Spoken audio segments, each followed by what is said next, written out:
ملګرو سلامونه او ښې چارې. نن درته په اوږده یې خبرې کومه. اوږده یې چې په نومونو کې راځي هغه هم مفردو نومونو کې، لکه عادې، شیدې، مستې.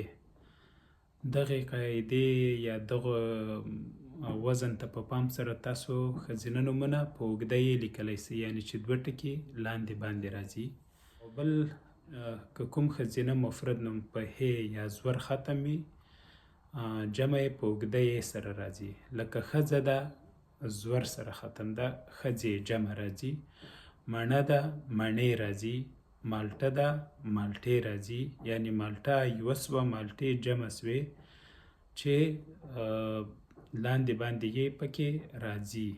بل وونکی کوونکی سره چې کوم نرینه نومونه جوړ سوي دي هغه هم په اوږده یې سره ښځینه جمع او مفرد دواړه نومونه جوړوي. لکه ښوونکی، ښوونکې، زده کوونکی، زده کوونکې، ښوونکې راغله، ښوونکې راغلې. لیلا ښوونکې ده، لیلا او جمیله ښوونکې دي.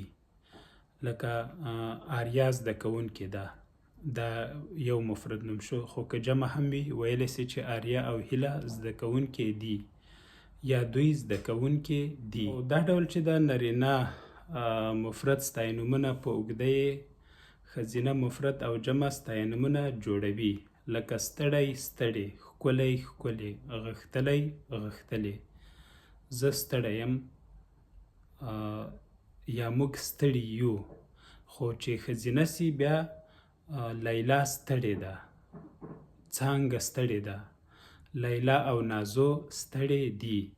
یعنې په ښځینه صفت چې ده په اوږده یې سره جوړیږي، خو مفرد او جمع دواړه یو شی راځي. بل د نرمې نرینه مفرد فعلي ستاینومونه هم پر اوږده یې ښځینه مفرد او جمع ستاینومونه جوړوي.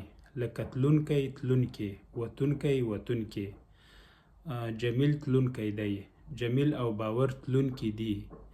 خو په ښځینه کې چې تلونکی په تلونکي بدل سي بیا مفرد او جمع کې دواړه یو شان راځي. لکه څانګه تلونکې ده، څانګه او لیلا تلونکې دي.